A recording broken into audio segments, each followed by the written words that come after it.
You're tuned to KSJE, Farmington, New Mexico, 90.9 FM.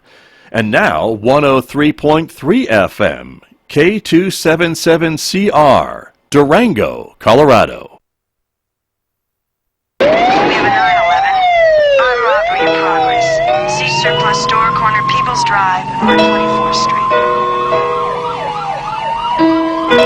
Hi, hello. Welcome to Cop Shop. This is Nicole Brown, the Public Information Officer for Farmington Police Department. And today I have with me Captain Dowdy. Hello. Hey, how are you? I'm good. How are you? I'm fantastic. Good. So we had Sergeant Bloomfield on our last kind of live show before the holidays, and that gave the chief and I kind of the idea to start really talking about the different divisions that we have within the police department and what all goes into that and the thought process that we go through in all of those different positions and that kind of stuff. And so then we brought you on. Great choice. Yeah, I agree. So, talk about what divisions you're over as a captain and kind of what that all entails. Yeah, so I'm the administrative captain, which is over professional standards and administration. So I have a lieutenant over administration. That is the use of force board that we talked about. They also have any special projects, technology, R&D, all of that stuff. And then professional standards includes training, recruiting, retention, internal affairs, and the academy, which is also part of training. Awesome. So, and that, you have one lieutenant over that, right? So I have one lieutenant over all that, yeah, and then one lieutenant over all the admin stuff. Awesome. So let's start with the basics of just starting at the department. Just how do we recruit and what goes into that? Yeah, so in years past, we've had to go outside a lot of times to go to these recruiting fairs, try to bring people into the area to be police officers here. But right now, it's just booming in the area. I think people like what we do. They like the direction our department's headed. So we've just really been having good luck recruiting internally. So we'll have like PT tests. We'll have like a recruiting fairs-ish where people can just sign up and come and take our test. And we've been pretty active on that and had a lot of good results of local people showing up wanting to be police officers. Which is awesome, I think, when local people want to be part of the police department. Yeah, I do too. It shows that, they've been around a long time, and one, they either, respect us and appreciate what we do and they want to be part of it, or two, at least they're not, had such a negative experience that they feel, they want to stay away from the profession. So. Yeah. And I'm not from here. I'm a transplant from Arizona, so it's good to see the local people get involved with the local community. Exactly. And they know the area and hopefully have good ties. They do. And it helps with community policing. Yeah, and that's all correct. So they know the neighborhoods.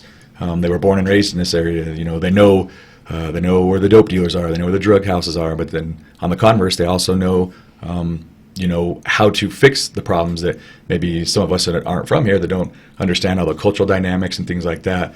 Because fixing crime is a multi-layered aspect. I mean, there's no magic bullet, no one size fits all. Every neighborhood, every community has its own, different little quirks and stuff that hopefully a local person can understand and navigate through better than most people can. Absolutely. So I know the next testing is January 25th. Yes. Yes. My people below me are fantastic, and they will know all that. So if you just go to our website, you go to fmtn.org, which is the city's main website, and through there you can navigate to the police department, and they have all that posted when the next testing is. And we do have a recruiting Facebook page, too. Correct. Yep. Facebook. And then if you make it far enough, I'll be the one doing your polygraph. So excited about that. Love polygraphs. So. How long have you been doing polygraphs? I've been doing polygraphs a little over 6 years now. Nice. Yeah. So it's exciting. The new hire ones are easy. You don't got to sweat those. But, if you commit a crime, those are a little more intense. So as long as you're not killing people, the polygraph's not that bad. Yeah. As long as you don't have too many secrets. That's right, yeah. Well, yeah, there's that. So we go through the recruiting, and then you're hired, and what does that training look like? So that's approximately 6 months in total of academy-type stuff, so like classroom-type stuff. And then you would go through approximately almost a 4-month, what we call field training, where you'll be evaluated by senior officers that have experience then they will watch your progression, and then you'll be released to be on your own after that. So it's about a year-ish, give or take. To make a cop? Yeah, to make a cop. Yeah, the beginnings of a cop. It takes years, I feel like. It does, yeah. It's usually 4 or 5 years before you're comfortable in your job, which is probably true with most industries. I don't think we're unique in that area. But. Constant learning and challenges. Yep, training all the time. We train a lot in Farmington. So I guess we'll just segue into that. We'll roll into that. Training is a very important aspect of being a police officer. We hit a little bit of a bump in the road lately. Had some national news put upon us, and that really we took that hard. We took that hard as a police department because we do train so much. Yeah. We train so much on de-escalation and CIT, which is crisis intervention teams. We do a lot of CISM, which is CISM, critical incident stress management. So we're well equipped to handle these situations that we're put in where there's a lot of stress in the situation that we find ourselves in. Many times, we're dispatched to those situations. We don't actively go out there and try to find these stressful situations to put ourselves in. So a lot of times, decompression's a big thing. So we learn all those. We learn how to de-escalate from the start all the way to decompressing at the end.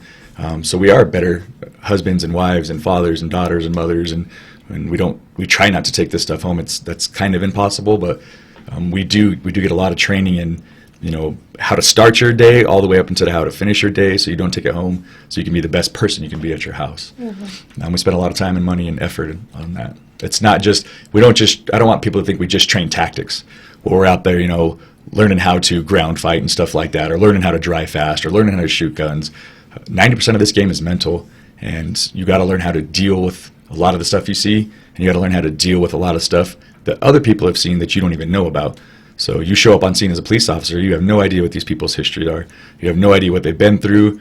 You have to gain rapport really quick. You got to be empathetic. You just got to understand that today you're seeing them in their worst day, and it's not indicative of maybe how yesterday was for them. Absolutely, so it's a struggle. Yeah.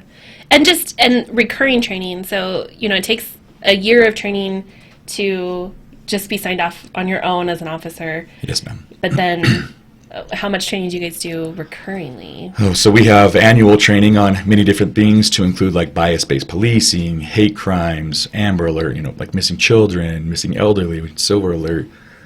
So we have a lot of that stuff annually, and then we have semi-annual training, or I'm sorry, not semi-annual, every 2 years biannual training that the state mandates for us. And those are just the required trainings. But then we have constant like de-escalation trainings. Every Wednesday we have what we call briefing trainings, so 30 to 45 minutes in-house of training. Then we send, the Farmington Police Department does realize the importance of training, so we'll send our people out to advanced trainings all over America to get needed whatever we feel is a needed resource that we're lacking. We send people to all over America to do what they call staff and command, which is like a leadership borderline executive type of training, and we send our people there very young just to get a bigger picture, a better overview of I had the small piece of the pie where I'm a patrol officer, patrol sergeant, but you go to these advanced trainings and you learn, this is why the department's doing the things that they're doing. We send people to the National Academy in Quantico, Virginia. So we really do invest in our people, and that way we feel like we've definitely invested in the community by providing them a better service and an officer that's more well-rounded and more capable to handle different situations. And so how many people alone do we have just dedicated solely to keeping track of that, making sure that we're on top of trends? Oh, we have, so our admin, and under Chief Hebby, this has been a big push of his, is Farmington is not an island like maybe some people think it is. We're kind of tucked away in the northwest corner of New Mexico with this outdoor initiative we got going on, and I saw Mr. Micklin over there at the economic development meeting yesterday. The area is poised to have a big return to its heydays of the early gas exploration industry. So we're not immune from things, which was proven when we hit unfortunately national news a little while ago. But we're also not immune from the trends. When the Department of Justice came in and looked at Albuquerque Police Department for some of their patterns and practices that were going on there, we had a tendency up here to think, it's Albuquerque, it's not us. But our chief was quick to say, hey, it's anywhere. One bad incident, one one bad use of force, one bad shooting, any of that, and that could bring the Department of Justice to us, to our doorstep. That could bring, national law firms looking to get at us. So we track that as an administrative unit, all the trends, all the patterns, all the practices that are going on nationwide. We read consent decrees as almost homework assignments to figure out what other departments across the nation are doing good and bad. And then we have a training division that solely looks for training to fill those needs or kind of stop those gaps that we identify as an administrative unit. And we have 4 people that are dedicated to the training, and then a lieutenant who splits their time between training and internal affairs. And I still kind of consider myself a new employee because you're not. I'm not even. No, you're a seasoned I'm not veteran. even a year in. But that was something that I really loved when I came to the department, is how much everyone's always looking to see where can we improve, where are we not meeting standards, and it's not just regional standards, it's national standards. And so it was really impressive to me, and something that I really love about FPD is that everyone's always striving to be better, to do better, always kind of self-evaluating as a department. And it's good to know. Yeah, and I agree with that. And, our chief has, you hear a lot of bosses say, yeah, I got an open door policy, but this one, sometimes to my chagrin, this chief definitely has an open door policy, and any employee can go talk to him about anything. And people will come to him and say, hey, I've been here 2 or 3 years, but I've noticed we could improve in this area. And there's never any kind of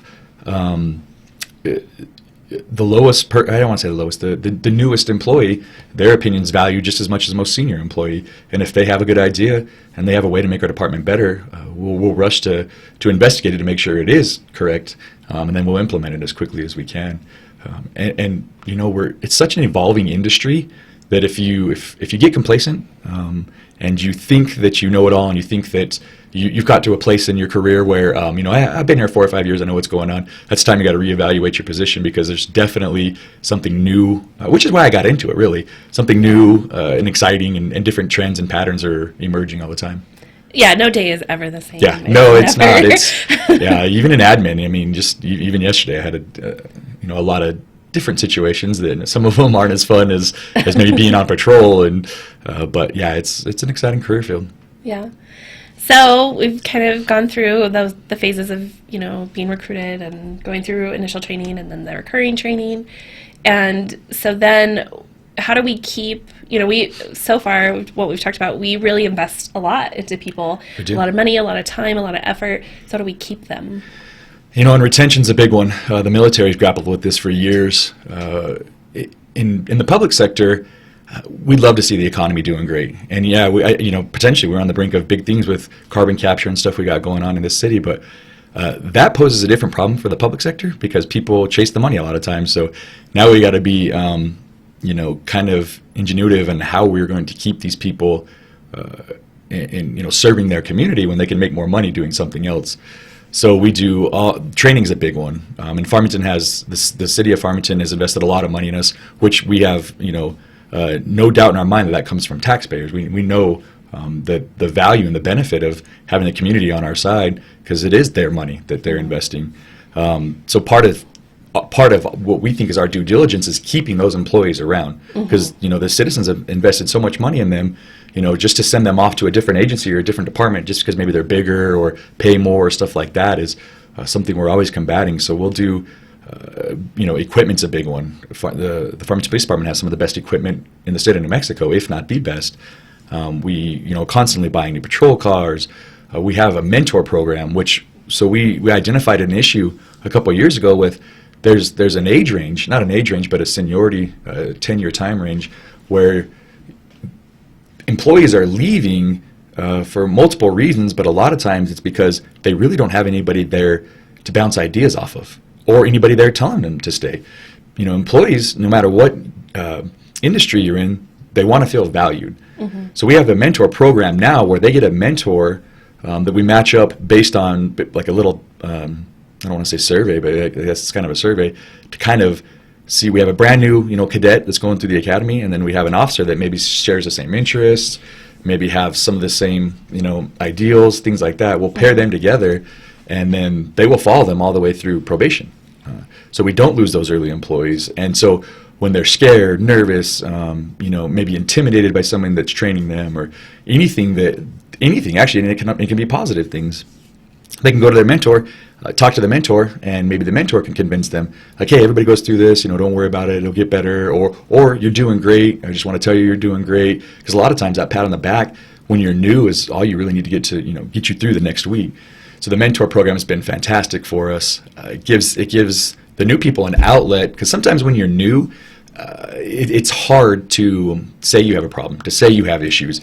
I'm the new guy here. I don't really want to, draw attention to myself. So if you have that mentor that you can confide in, and then it's not drawing department-wide attention.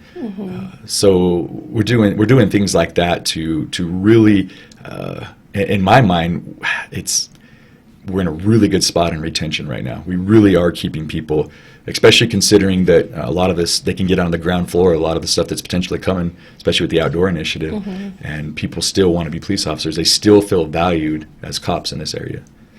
And so yesterday was Law Enforcement Appreciation Day, and it was our community showed up. Oh, it's fantastic. They were amazing. Yeah. And so I think that's another draw to it, or I hope it is, that absolutely. Our community is so supportive of law enforcement, and that helps a lot. It makes it easier, I think, that you're not getting buckets of water tossed on you and things like that are happening other places.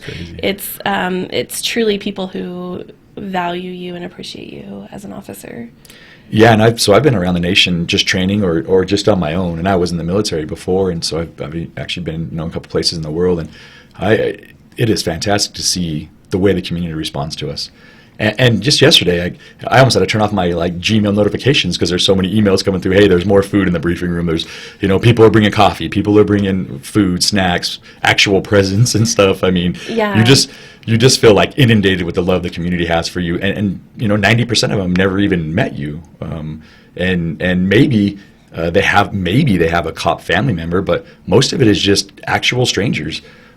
Just citizens coming in wanting to show their appreciation for what we're doing, and you do not get that everywhere. You're right. A lot of places they're getting buckets of water thrown at them, or anytime they make a movement, they're getting recorded and scrutinized by the community of, why are you guys doing this? Why are you doing that? In this community, we've had unfortunate incidents with shootings and things like that, and they've been pretty willing to wait for the response, knowing that we're not trying to hide anything.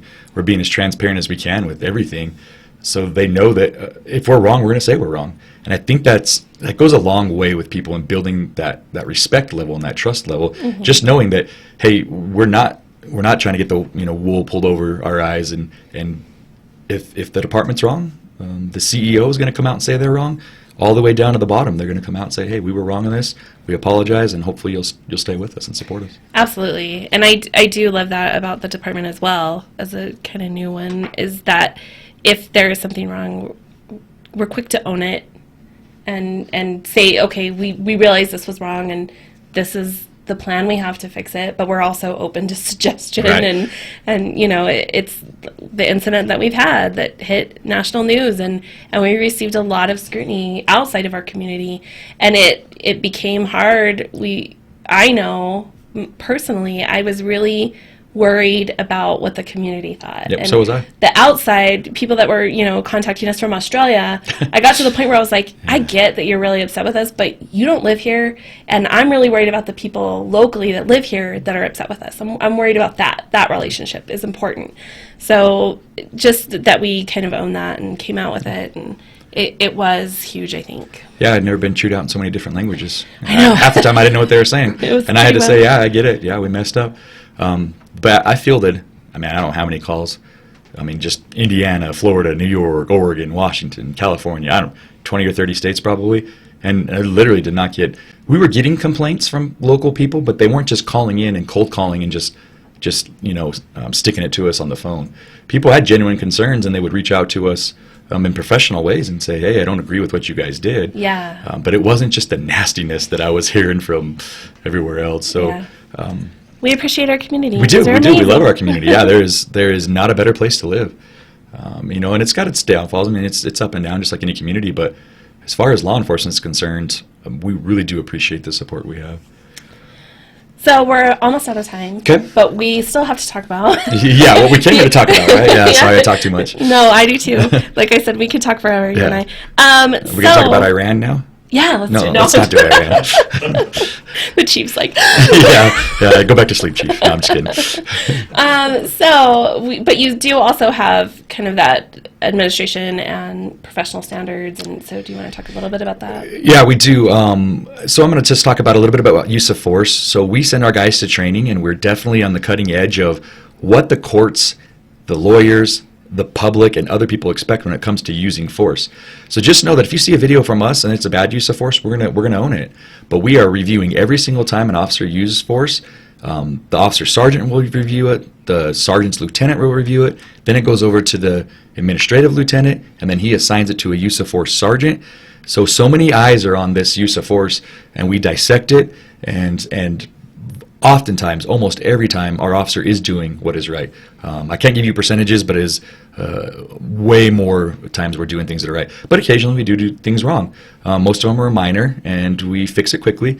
And sometimes we identify a policy violation, and then or a policy. I'm drawing a blank. Sorry, but so we'll change the policy. Yeah. So an officer will do something, and we'll realize, oh, actually, this policy doesn't fit. We're going to change the policy. So we're constantly evaluating our use of force, and that's something I definitely want the public to know is that, if you're out and you're a citizen and you're going to a store or something and you see the police using force on somebody, we are definitely going to scrutinize that in the end, and there'll be discipline if it's wrong. But man, the majority of the time, it's fantastic to see how well our officers are doing, how long they take to de-escalate before they actually rise to using force on people.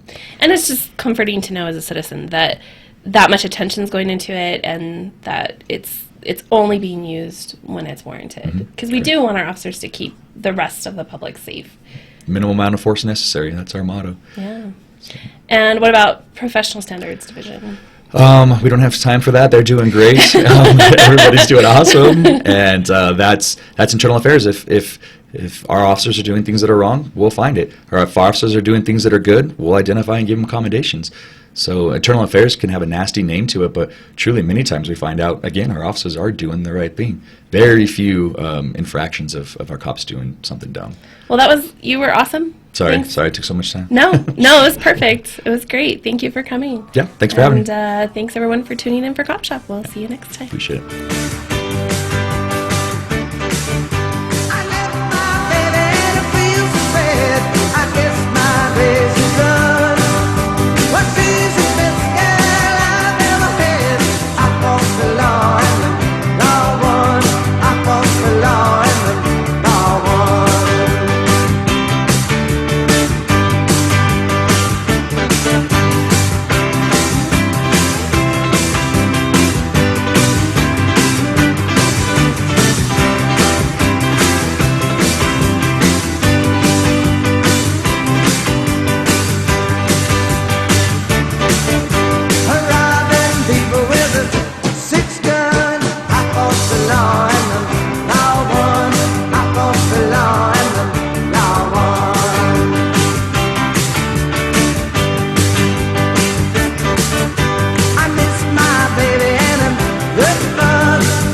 You're tuned to the beacon KSJE 90.9 FM, your information and cultural beacon for the Four Corners, serving Aztec, Bloomfield, and Farmington. Reach us today online at ksje.com.